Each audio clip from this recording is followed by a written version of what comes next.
Hello dear students of class 11th. Very good morning to all of you. Dear students, today we will read the second chapter of Hornbill, a photograph. This is a poem and this poem is composed by English poetess Shirley Tolson. प्यारे विद्यार्थियों, आज हम लोग hornbill के second chapter को, जो कि एक पोएम है और जिसको कंपोज किया है इंग्लैंड की एक कवियत्री शिरले टॉल्सन ने। और इस कविता में उन्होंने जीवन के स्टेज के बारे में बताया है, ह्यूमन लाइफ के बारे में बताया है।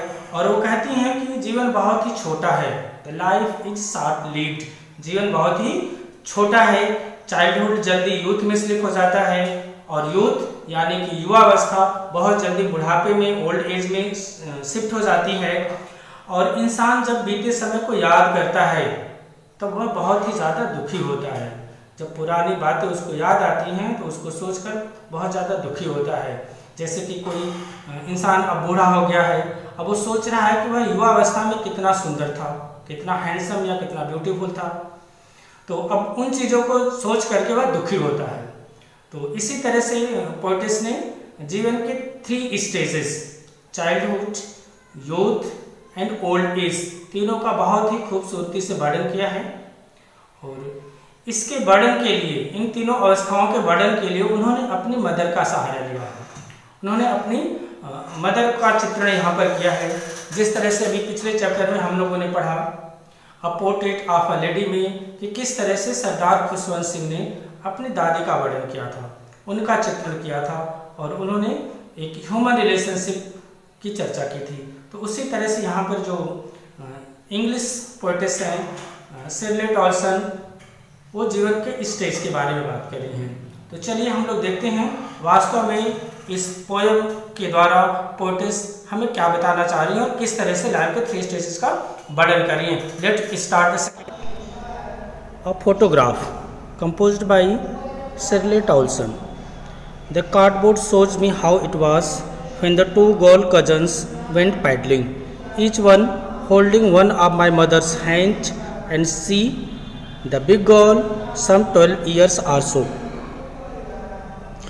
यहाँ पर लेखिका बता रही हैं कि the cardboard shows me how it was. यह जो कार्डबोर्ड है, वैसे कार्डबोर्ड का मतलब तो गत्ता होता है, लेकिन यहाँ फोटो से है। जो पुराना फोटोग्राफ है उसको ये बता रही हैं कि cardboard show me how it was, हमें बताता है, हमें दिखाता है कि यह कैसा था। क्या चीज़ कैसा था? When the 2 girl cousins went paddling, जब 2 गर्ल कजन, 2 चचेरी बहनें पैडलिंग के लिए जाया करती थीं। तो पैडलिंग का मतलब होता है पानी में छपछपाते हुए चलना। जब पानी कम होता है और उसमें जब कोई चलता है तो पानी को छपछपाते हुए, पैर को उस पर पानी पे मारता है तो ये छपछपाने की आवाज़ होती है। तो पैडलिंग का मतलब यही है, वेडिंग इन वाटर, पानी में छपछपाते हुए चलना। Each one holding one of my mother's hand, दोनों जो कजन्स थीं वो मेरी मम्मी, मेरी माँ के हाथ को पकड़े रहती थीं। And see the big girl, और वह बड़ी लड़की, सम 12 ईयर्स और सो, जो कि लगभग 12 वर्ष की थी। मतलब जो बड़ी लड़की थी वो लेखिका की माँ थी और इनकी 2 कजन्स जो कि इनके साथ पैडलिंग के लिए समुद्र में, ये समुद्र की बात कर रही हैं, समुद्र में पैडलिंग के लिए जाया करती थी। तो इसको एक बार मैं रिपीट करके हिंदी में बता दे रहा हूँ। The cardboard shows me how it was when the 2 girl cousins went paddling, each one holding one of my mother's hand, and see that the big girl, some 12 years or so. मैं जब इस photo को देखती हूँ तब जान पाती हूँ कि उस समय कैसा प्रतीत होता था, जब 2 कजिन सिस्टर्स, 2 चचेरी बहनें मेरी माँ के एक बाँह को पकड़े हुए, एक हाथ को पकड़े हुए पानी में छपछपाती हुई चलती थीं।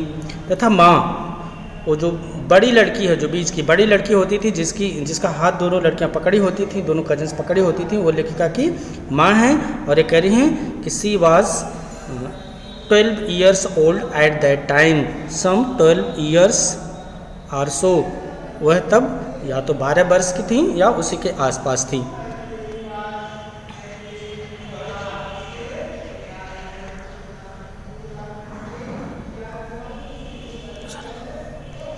All 3 stood still to smile through their hair at the uncle.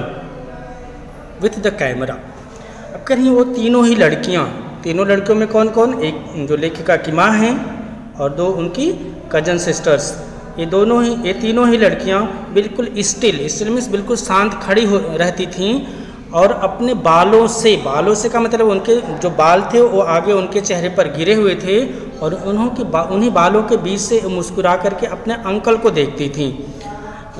Through the hairs, smile through the hairs at the uncle, वे उन्हीं बालों के बीच से मुस्कुराकर अपने अंकल को देखती थीं और अंकल क्या करे थे वहाँ पे, अंकल विथ द कैमरा, और अंकल वहाँ कैमरा लिए हुए खड़े थे इनका फ़ोटो खींचने के लिए।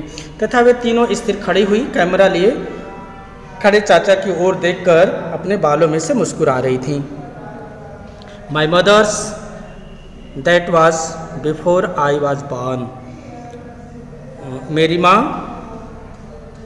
जो कि मेरे जन्म से पहले, लेखिका अपने उस माँ की बात कर रही हैं जब इनके जन्म से पहले की बात है, तो कह रही हैं कि मेरी माँ का चेहरा बहुत ही प्यारा था। My mother's that was before I was born, a sweet face, sorry ये स्वीट फेस छूट गया था, a sweet face my mother's, मेरी माँ का जो चेहरा था बहुत ही प्यारा था। That was before I born, और यह मेरे जन्म से पहले का है, उस समय जब अभी मैं पैदा नहीं हुआ था। तो एक लाइन में इसको मैं कर दे रहा हूँ, मेरी माँ का चेहरा बहुत ही प्यारा था उस समय जब अभी मेरा जन्म नहीं हुआ था, मतलब जन्म के पहले की बात कर रही हैं। एंड द सी, और वह जो समुद्र है जहाँ पर ये लोग पैडलिंग के लिए गई हुई थी, which appears to have changeless, जो कि लग रहा था उसमें बहुत ही कम बदलाव हुआ है। तो तथा जो समुद्र है उसमें बहुत कम बदलाव हुआ है, बहुत ही कम बदला है। वास दियर टेरिबली ट्रांसेंट फीट, और वह बहुत ही तेज़ी से, टेरिबली एंड ट्रांजाइंट, यहाँ ट्रांजाइंट का मतलब है बहुत ही कम समय के लिए, अल्पकाल के लिए, शॉर्ट टाइम के लिए। करें कि समुद्र में कोई बदलाव नहीं हुआ है, पहले की तरह वो भी अभी भी है, और ये जो ट्रांजाइंट फीट हैं जो वहाँ पे कम समय के लिए ठहरे हुए पैर हैं उनको बहुत ही तीव्र गति से धो रहा था, वाश कर रहा था। Some 20-30 years later, she had laughed at the snapshot. तो यहाँ लेखिका बता रही हैं कि लगभग 20 से 30 वर्ष बाद जब वो फोटो देखकर हंसी थी, और कहती क्या थी, सी बेट्टी एंड डॉली सी हैड सी, और वो कहा करती थी कि बेट्टी और डॉली को देखो, and look how they dressed us for the बीच, और ये भी देखो कि हम लोग जब समुद्र पर जाया करते थे तो हम लोग कैसे कपड़े पहनते थे। और ये सारी चीज़ें वो उस फोटोग्राफ को जब देखती थी 20 से 30 साल बाद, तब वो कहा करती थी कि देखो बेट्टी को और डॉली को, और ये भी देखो कि उस समय ये लोग जब समुद्र के किनारे बीच पर जब छुट्टियां बिताने जाते थे, जब घूमने जाते थे, तो किस तरह के कपड़े पहना करते थे। The sea holiday was her past, अब तो समुद्र पर छुट्टियां बिताना ये तो अतीत की बात हो गई है, ये तो बात पुरानी हो चुकी है। माइन इज़ हर लाफर, और मेरे लिए तो उनकी हंसी अतीत की बात बन गई है। Both worry with the labour easy of loss, यानी कि हम दोनों ही अपनी इस क्षति पर बहुत ही मुश्किल से सामान्य दिखने का प्रयास करते थे। दोनों के लिए ही बहुत बड़ी क्षति है, चाहे उस समुद्र के किनारे छुट्टियों बिताने की बात हो और चाहे हंसने की बात हो, ये दोनों ही चीज़ें अब बीते समय की बात हो गई हैं। इसलिए लेखिका कह रही हैं कि दोनों ही स्थितियों से हम अपने आप को सामान्य रखने के लिए बहुत ही कठिनाई से, बहुत ही लेबर करते हैं कि अपने आप को सामान्य स्थिति में रखें। Now she has been dead nearly as many years as the girl lived. लेखिका बता रही हैं now she has been dead, अब वह मर चुकी हैं, अब उस लड़की की मृत्यु हो चुकी है, और मृत्यु हुए लगभग nearly as many years as a girl lived, और उनके मृत्यु हुए लगभग उतने ही वर्ष व्यतीत हुए हैं जितने वर्ष वह जिंदा रही थी। And of this circumstances there is nothing to say at all. तथा अब इस सर्कमस्टांसेस के लिए, इस घटना के विषय में मैं कुछ नहीं कह सकता हूँ, ऐसा लेखिका कह रही हैं। देयर इज़ नथिंग टू से एट ऑल। अब ये जो सर्कमस्टांसेस थे, ये जो घटनाएं थीं, इनके बारे में कहने के लिए अब कुछ नहीं रहा है, मैं इस बारे में कुछ नहीं कह सकती हूँ। It's silence silences. अब यहाँ लेखिका कह रही हैं कि इसकी जो चुप्पी है, इसका जो साइलेंस है, साइलेंसेस, वही मुझे चुप करा देता है। तो इस कविता को मैं एक बार रिपीट कर रहा हूँ। अब यहाँ पर कवित्री फर्स्ट स्टैंजा में बता रही हैं कि अपनी माँ को याद कर रही हैं, उनके बारे में बता रही हैं कि the cardboard show me how it was when the two girl cousins went paddling, each one holding one of my mother's hand, and see the big girl some 12 years or so। ये हमारा first stanza है। तो इसमें लेखिका बता रही हैं कि मैं जब इस फोटो को देखती हूँ तब जान पाती हूँ कि उस समय कैसा प्रतीत होता था जब दो चचेरी बहनें, टू कजन्स, मेरी माँ की एक एक बाँह पकड़े हुए पानी में छपछपाते हुए चला करती थीं, तथा माँ वह बड़ी लड़की थी। वो जो फोटोग्राफ था उसमें 3 लड़कियां थीं और इन तीनों में से जो सबसे बड़ी थी वो लेखिका की माँ थी। तो वही कह रहे हैं कि माँ वह जो बड़ी लड़की थी लगभग 12 वर्ष की थी, तथा वे तीनों स्थिर खड़ी हुई थीं, जबकि इनके अंकल कैमरा लेकर खड़े थे। तो उनके बाल एक्चुअली बिखरे हुए उनके मुंह पे आ रहे थे, उनके फेस पे आ रहे थे। तो इसलिए यहाँ लेखिका करी हैं कि तथा वे तीनों स्थिर खड़ी हुई और कैमरा लिए खड़े चाचा की ओर देख करके वो सब मुस्कुरा रही थीं। मेरी माँ का चेहरा बहुत प्यारा था।